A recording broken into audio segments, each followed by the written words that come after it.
नमस्कार. Cook with Mayura मराठीमध्ये मी मयुरा आपणा सर्वांचं अगदी मनापासून स्वागत करते. आज आपण चमचमीत आणि खूप चविष्ट असा हिरवा व्हेज पुलाव कसा करायचा ते पाहूयात. यामध्ये आज आपण एक स्पेशल वाटण करून हा पुलाव करणार आहोत. त्यामुळे या भाताची चव आणखीन दुप्पट होते. झटपट टिफिनसाठी, लंचला किंवा रात्रीच्या जेवणात तुम्ही बनवू शकताय.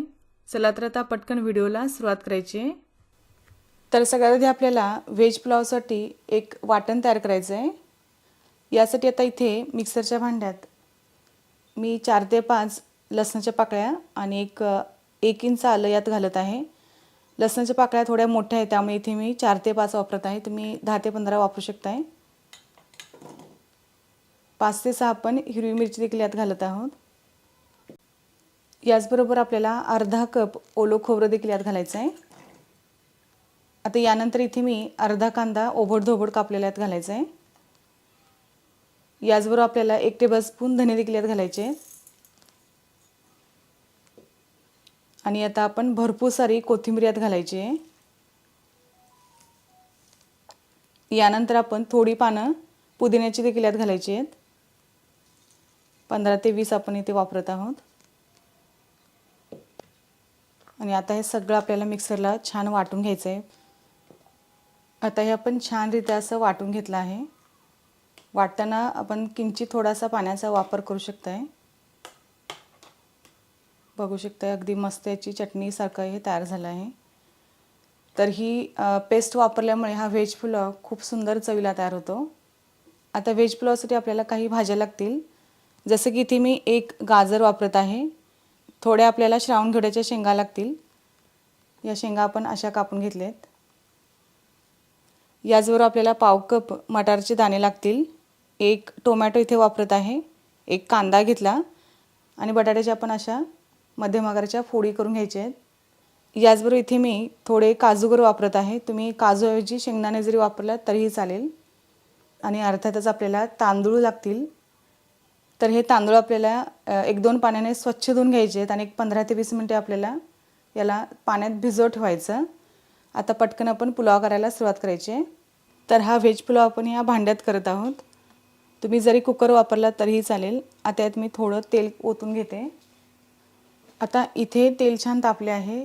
यात आता इथे मी 1 टीस्पून जिरे, 2 लवंगा, 1-2 दालचिनीचे छोटे तुकडे आणि 1 जावित्री यात घालत आहे. याचबरोबर आपल्याला 2 तमालपत्राची पाने यात घालायची आहेत. यानंतर आपण आता कांदा पातळ आणि उभा कापलेला यात घालायचा आहे.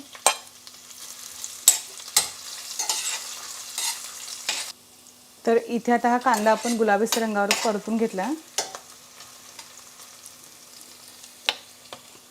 आता यातच आपल्याला ही तयार केलेली पेस्ट यात घालायची आहे. सगळीच पेस्ट आपण यात घालायची आणि छानरित्या आपण परतून घ्यायचं आहे. एक साधारण आपण 3 ते 4 मिनिटे आपण याला छान परतून घ्यायचं. तर इथे आता ही साधारण आपण 3 ते 4 मिनिटे हा मसाला आपण छानरित्या परतून घेतला. लसणाचा राणेस पूर्णपणे निघून गेला आहे. आता यात आपण घेतलेल्या सगळ्या भाज्या यात घालायच्या आहेत.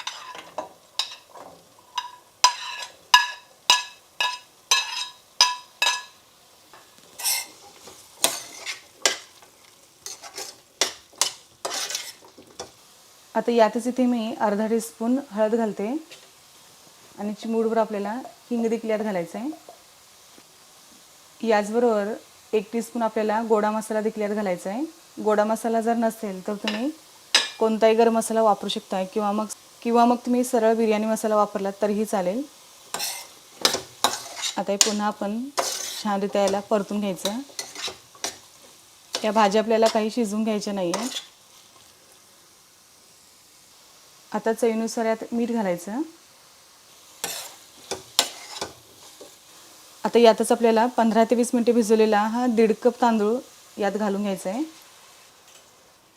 आणि छानरित्या आपण याला पुन्हा मिक्स करून घ्यायचं.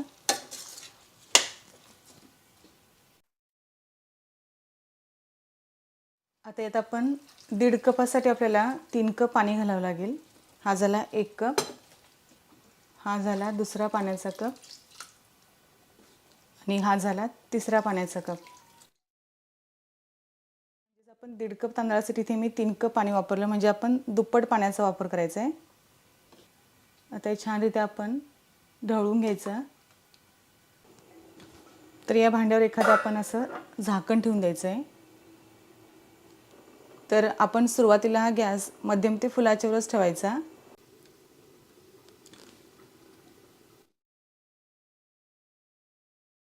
आता साधारण एक 5 ते 6 मिनिटं झाली आहेत.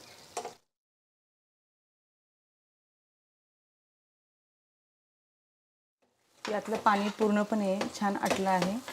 आता गॅस आपण मंदाच्यावरच ठेवायचा आहे आणि मंदाच्यावर आपण हा भात छानरित्या शिजवून घ्यायचा.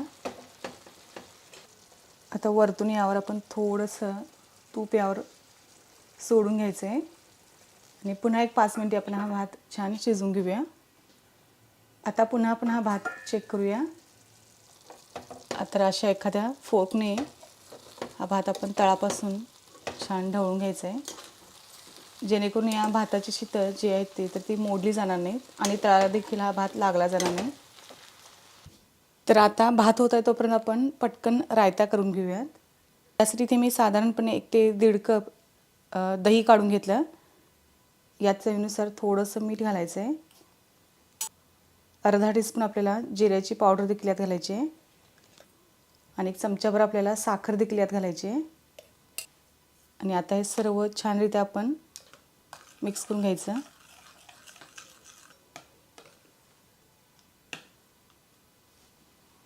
आता गरजेनुसार यात थोडं पाणी घालायचं आहे. साधारण आपण एक अर्धा कप पाणी यात घालत आहोत. पुन्हा आपण छान मिक्स करून घ्यायचं आहे. आता यात मी कांदा असा चौकोनी कापून घेतलेला यात घालायचा आहे. तर हा कांदा आपण स्वच्छ पाण्याने 1-2 वेळा धुवून घेतला होता. याचबरोबर आपल्याला अर्धा कप काकडी देखील यात आपण बारीक कापलेली घालायची आहे. चौकोनी अशी आपण कापून घेतली आहे आणि आता इथे मी टोमॅटो चौकोनी कापलेले यात घालत आहे. आता यात भरपूर सारी आपण कोथिंबीर घालायची आणि छानरित्या आपण मिक्स करून घ्यायचं आहे. आणि इथे हा रायता तयार झाला आहे. तुमच्याकडे जर का आमचूर पावडर असेल तर तीही तुम्ही यात घालू शकताय. आमचूर पावडर किंवा चाट मसाला असेल तर तोही वापरू शकताय. अगदी टेस्टी असा हा रायता तयार होतो. तर आता आपण भात हा चेक करूया. तर जसं की तुम्ही या ठिकाणी पाहू शकताय, अतिशय जबरदस्त हा भात तयार झाला आहे. एक आणि एक दाणा छान शिजला आहे बघा.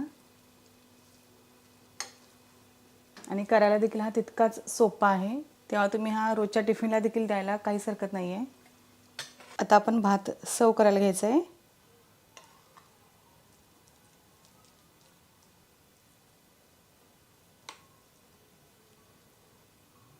तर हा भात तुम्ही पाहू शकताय, अतिशय जबरदस्त असा झालेला आहे आणि या तयार केलेल्या रायत्यासोबत तर खूप भारी लागतो. तेव्हा आजचा व्हिडिओ तुम्हाला कसा वाटला कमेंट्समध्ये नक्की कळवा. व्हिडिओला लाईक आणि शेअर करायला विसरायचं नाही आहे. तसेच आपल्या कुक विथ मराठी चॅनलला जर का तुम्ही अजूनही सबस्क्राईब केलं नसेल तर प्लीज एकदा सबस्क्राईब करा. सोबत बेल आयकॉन देखील दिला आहे, त्यालाही प्रेस करा, जेणेकरून तुम्हाला माझा नवीन व्हिडिओ अपलोड झाल्या सगळ्यात आधी बघता येईल. तर पुन्हा आपण भेटूयात अशाच एखाद्या छानशा रेसिपीसोबत. तोपर्यंत धन्यवाद.